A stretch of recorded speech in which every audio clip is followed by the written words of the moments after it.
बहुत धन्यवाद विजय भैया आपका। भैया इसलिए बोलूँगा क्योंकि भैया वाला स्नेह मिला है। और आज जब आपका वक्तव्य सुन रहा था मैं, और आप कह रहे थे, मेरे साथी आपके पास गए थे कि 1 साल में आप लोगों ने 10 साल का काम किया है, तो ये भाई का ही स्नेह मिल सकता है इस तरह से। इसलिए आपका विस्तार न्यूज़ के स्थापना उत्सव में बहुत बहुत स्वागत करता हूं विजय शर्मा जी। हृदय से आभार आपका। अभी मुख्यमंत्री जी मंच पर थे, उसके बाद आप भी आए, और हम नक्सलवाद आज थीम रखे हैं अपने स्थापना उत्सव में। और इसलिए क्योंकि 15 साल से मैंने अभी आपने सुना ही कि मैं जर्नलिज्म कर रहा हूं, पत्रकारिता कर रहा हूं यहां, तो ये जो एक बहुत बड़ा दाग लगा हुआ है, उसकी जिम्मेदारी जब आपको मैं देखता हूं हिडमा के गांव जाते हुए, आपको देखता हूं बाइक में सवार होते हुए, जब आपको देखता हूं कि आप जवानों के यहां रुक रहे हैं, उनसे बात कर रहे हैं, वहां जाके आप गृह मंत्री नहीं होते हैं, वहां जाके आप डिप्टी सीएम नहीं होते हैं। ये जिद, ये संकल्प किसके लिए?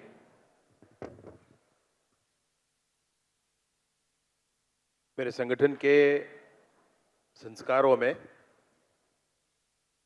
देश के लिए, समाज के लिए काम करने की प्रेरणा है। और मैं ही नहीं, मैं सोचता हूं कि जहां जहां भाजपा की सरकारें होती हैं, हर जगह आपको ऐसे ही जुटकर काम करने वाले सैकड़ों हजारों लोग मिलेंगे। मैं जब जाता हूं तो मुझे बिल्कुल ये लगता है कि मेरी पार्टी ने, मुझे संगठन ने अगर इतनी बड़ी जिम्मेवारी मुझे दी है तो मुझे इसको फलीभूत करके दिखाना चाहिए। मैं क्या कर सकता हूं, क्या नहीं कर सकता हूं, ये अलग मसला है, मुझे इसमें प्राण लगा देने चाहिए, ये भाव मन में रहता है। और डिप्टी सीएम या एचएम, ये भाव तो ना वहां होता है, ना यहां होता है, ना कहीं होता है। इसका ये दायित्व ही है, मैं यही मानता हूं, और इसी के आधार पर काम करना है, ऐसा ध्यान है। तो ना हमारे गांव में, ना उस गांव में, ना रायपुर में, ना कहीं और, संसाधनों का विषय है, उसकी आवश्यकता समय के प्रबंधन के लिए होती है, इसलिए करना पड़ता है। विस्तार न्यूज़ का 1 साल का सफर, लगातार हम लोगों ने खूब मेहनत की, उस मेहनत को आपने देखा। और आपने देखा, मैं इसलिए अभी अपनी टीम को मैंने कहा कि किस तरह से नक्सलवाद खत्म हो रहा है, और उसके सबूत हम भी इकट्ठा कर रहे हैं। 1 साल में सरकार ने ही विष्णुदेव साय जी के नेतृत्व में 10 साल का काम पूरा किया है, ऐसा नहीं है। आपने भी 1 साल में 10 साल का सफर तय किया है। आपने भी 1 साल में इतने मसलों पर बात की है जो 10 सालों में की जा सकती है। आपने भी इतना विस्तार अपना किया है 1 वर्ष में ही, जो 10 वर्षों का सफर सामान्यतः होता है। तो न सिर्फ ये सरकार, वरन विस्तार भी 1 वर्ष में 10 गुना आगे बढ़ी। गृह मंत्री जी, एक पत्र आया था शांति वार्ता का, मैं उसमें पढ़ रहा था, उसमें एक शब्द था कि बातचीत से शांति वार्ता की जाए। फिर उसमें एक शब्द ये था कि हम अनुरोध करते हैं। फिर एक शब्द उसमें ये था कि हम प्रतीक्षा करेंगे। ये भाषा अमूमन कभी नहीं पढ़ी गई है, इस तरह की भाषा नहीं पढ़ी गई है। और देखिए, मैं उस विषय पर इसलिए बात करूंगा क्योंकि बहुत सारे लोग हैं, ये एक टीवी डिबेट या उत्सव नहीं है, यहाँ पे हजारों लोग हैं। हजारों लोगों को वो भरोसा आपके मुख से मैं सुनना चाहता हूं, आपके द्वारा दिलाना चाहता हूं। ये लगभग 5 घंटे से हैं ये लोग, और यूथ हैं, युवा हैं। तो ये जो भाषा नक्सलियों की बदली है, और जिस तरह से नक्सली लगातार मारे जा रहे हैं, मुख्यमंत्री जी ने अभी बताया, आपको भी, आपके नेतृत्व में ही ये ऑपरेशन चल रहा है, आप गृह मंत्री हैं, उस विभाग के मुखिया हैं। तो नक्सलियों की जो भाषा बदली है, उस भाषा का स्वागत कर रहे हैं आप लोग या नहीं कर रहे हैं? देश में कोई भी इंसर्जेंसी होती है, उसका कारण होता है। आप बड़े पत्रकार हैं और सब लोग हैं, मैं पूछना चाहता हूं, इस इंसर्जेंसी का कारण क्या है? कोई बताए मुझे। कोई मांग है, कुछ करना चाहते हैं, कहीं बांध बनाना चाहते हैं, नहीं बनाना चाहते हैं, कोई इंडस्ट्री लगाना चाहते हैं, नहीं लगाने देना चाहते हैं, जिला बनाना चाहते हैं, राज्य बनाना चाहते हैं। इस इंसर्जेंसी की मांग क्या है? कोई बताए भाई मुझे। बड़े बड़े स्थानों पर कहीं हुए, बोडोलैंड का हुआ, वहां एग्रीमेंट हुआ, वहां पर चर्चा हो गई, बातचीत हो गई, समाप्त हुआ मसला, क्योंकि उनकी कोई मांग थी, उस मांग पर चिंता हुई। मांगी नहीं है भाई। क्या चाहिए? तो बंदूक की नली से सरकार बनाना है। भाई आप लोकतंत्र में कैसे इसको अलाउ कर सकते हैं? तो इसको छोड़कर, ऐसी बातों को छोड़कर संविधान के दायरे में जो चर्चा चाहे, जो बातचीत चाहे, सरकार बिल्कुल मानती है बात। और मैं निसंदेह ये बात कहना चाहता हूं कि उनकी भाषा ऊपर हुई हो, नीचे हुई हो, ये बहुत बड़ी बात नहीं है। मैं यहां तक कहना चाहता हूं कि मैं नहीं कहूंगा कि आप आत्मसमर्पण करें, मैं नहीं कहूंगा कि आप सरेंडर करें, मैं कहूंगा कि आप मुख्य धारा में आ जाएं। मैं कहूंगा कि आप पुनर्वास कर लें। आपके हृदय, आपका कोई विषय है तो सम्मान उस बात का हम रखेंगे, लेकिन लोकतंत्र का सम्मान तो सबको करना ही होगा। बंदूक के साथ कोई चर्चा होती नहीं है। बहुत अच्छी पुनर्वास नीति है, उसके साथ सामने आए और मुख्य धारा में जुड़े।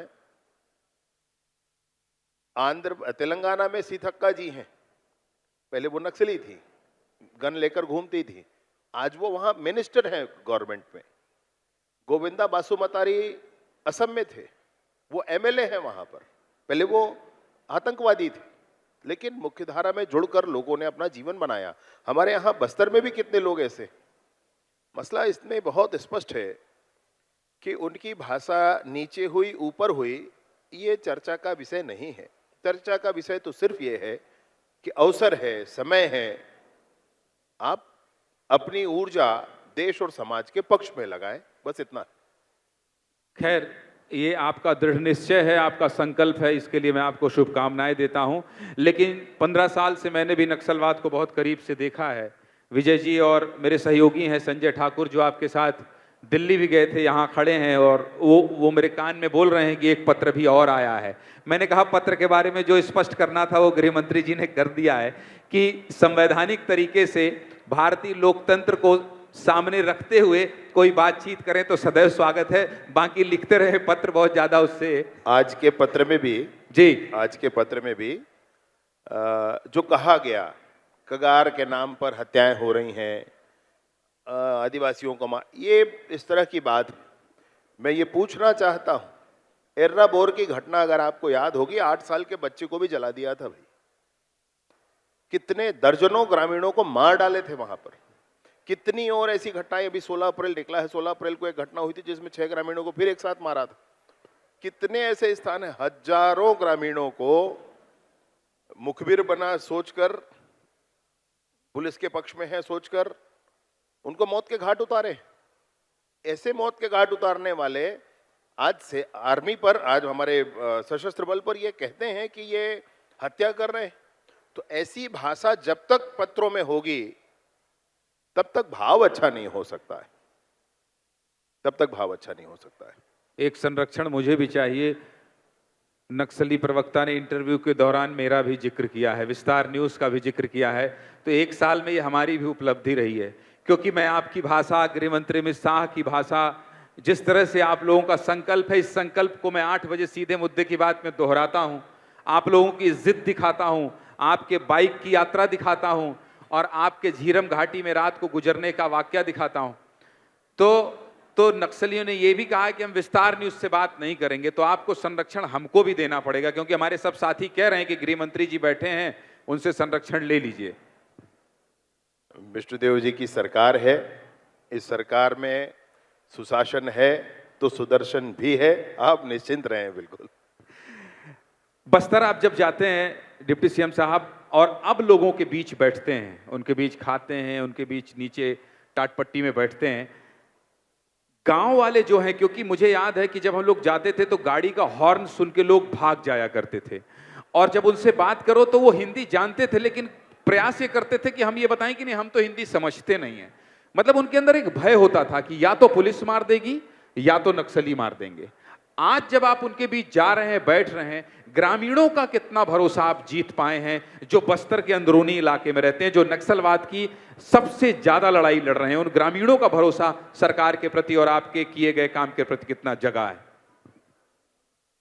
आपके संवाददाता हैं, मैं उनके साथ ही अभी सुकमा में, सुदूर दक्षिण में, यानी कि टेक्कलगुडेम, सिलगेर, से आगे टिक्कलगुड़ेम से आगे पुवर्ती, पुवर्ती के आगे और एक कैंप पड़ता है और उसके बाद रायगुड़ेम आखिरी गांव है, वहां तक गए थे। वो साथ थे मेरे, आपके संवाददाता है वहां पर, वो साथ थे मेरे।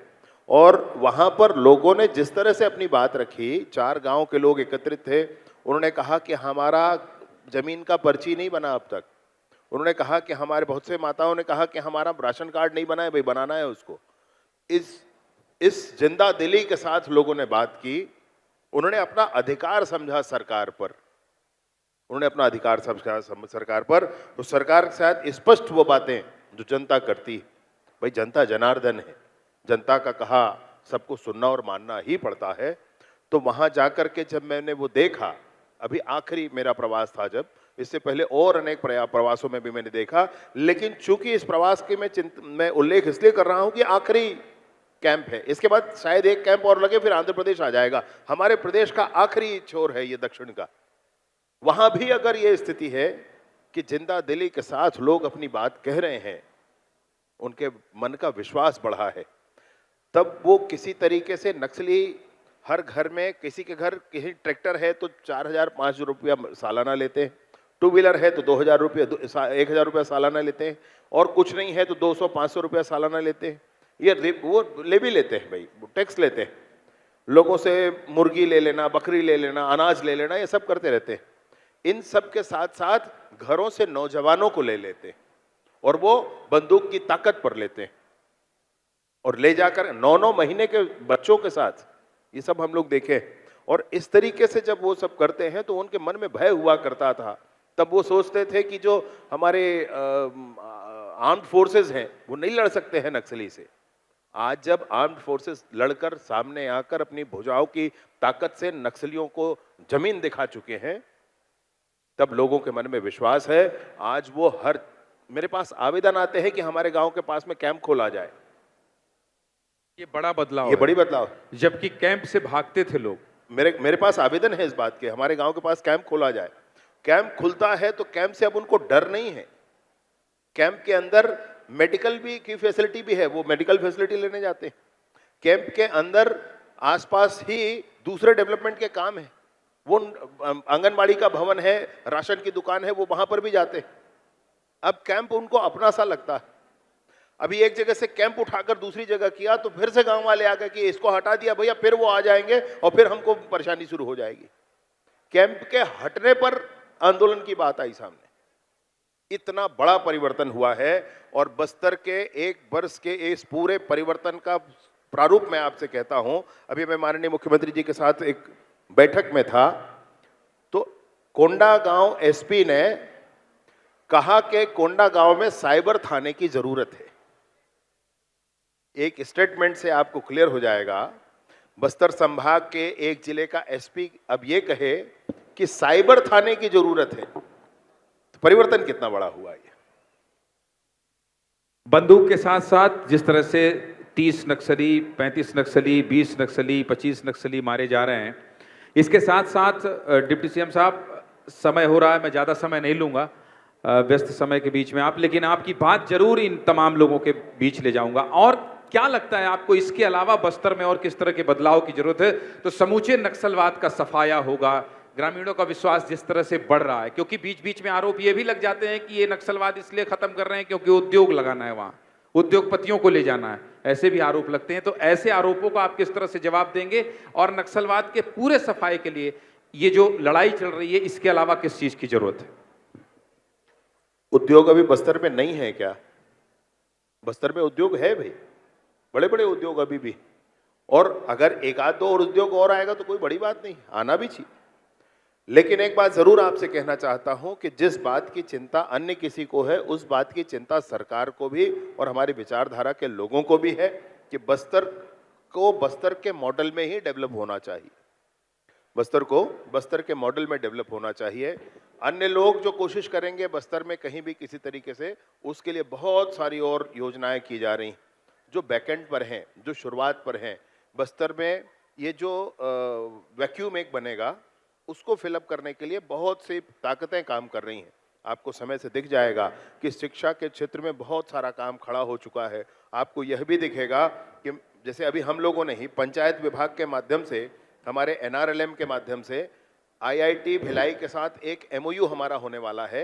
हमने भिलाई आईआईटी से ये कहा है कि बस्तर का एक लघु वनोपज है, मान लीजिए ए का प्रोड्यूस बन सकता है A1, A2, A3, तो ए से A1 बनने का मेथोडोलॉजी, इसका ये क्या है, मेथड क्या है और उसका मशीन क्या हो सकता है, ये डेवलप करिए। आईआईटी से बात हुई। ए से A2 बनने के लिए सेम चीजें, दोनों चीजें, ए से A3 बनने के लिए। ऐसे ही बी अगर माइनर फॉरेस्ट प्रोड्यूस है तो बी से B1, B2, B3, B4 कुछ भी बन सकता है।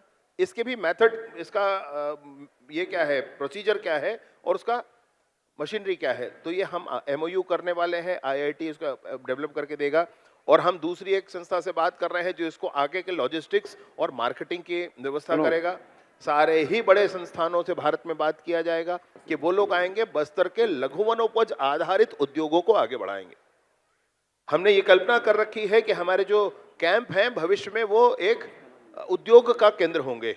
उन गांवों के बीच में एक उद्योग का केंद्र, जो अभी विकास के केंद्र हैं या सुरक्षा के कैंप कहें, या आगे आने वाले समय में उद्योग के केंद्र वहां पर बन सके, वहां पर लघु उद्योग, कुटीर उद्योग बनाए जा सके। 1 करोड़ वाले कितने गांव आपने तैयार अभी कर लिए? एक गांव तैयार हुआ है। 1 करोड़ दे दिया आपने उनको? ना, अभी उनके तरफ से प्रस्ताव आना शेष है।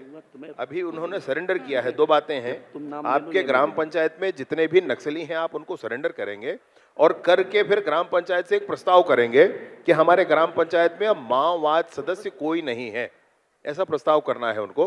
प्रस्ताव के साथ साथ ही वो 1 करोड़ का अपना प्रस्ताव ले आएंगे निर्माण कार्यों का, उनको तुरंत ही उसको ये जिनको जानकारी नहीं है उनको मैं बता दूं कि गृह मंत्री जी ये कह रहे हैं कि जो गांव अपने आप प्रस्ताव लेकर आएंगे कि हमारे यहाँ कोई नक्सल वाला व्यक्ति नहीं है, अब नक्सल मुक्त हो गया, उसको 1 करोड़ रुपए दिया जाएगा। इसके लिए ताली बजाना चाहिए। ऐसे ही नक्सलवाद खत्म नहीं हो रहा, चौतरफा प्रयास किए जा रहे हैं। वार्ता की बात वो कर रहे हैं, कहीं शांति वार्ता ऊपर में करना चाहते हैं। यहाँ गांव-गांव में शांति वार्ता शुरू हो गई भाई। हर गांव में हमारे पंच, हमारे सरपंच और सारे लोग स्थानीय अपने भाइयों से, साथियों से, उनको ये सब छोड़ करके मुख्यधारा में आकर काम करने के लिए वार्ता कर रहे हैं। नीचे पूरी वार्ता चल रही, उसमें कोई संशय नहीं। 2026 के बाद एक बार फिर से बैठेंगे विजय जी इसी बहुत मंच पर, और हम लोग उस समय विस्तार स्थापना उत्सव के साथ साथ नक्सल मुक्त उत्सव छत्तीसगढ़ का भी उत्सव मनाएंगे। ऐसी मेरी शुभकामनाएं हैं, ऐसी मेरी ईश्वर से प्रार्थना है। बहुत बहुत धन्यवाद आपका समय देने के लिए।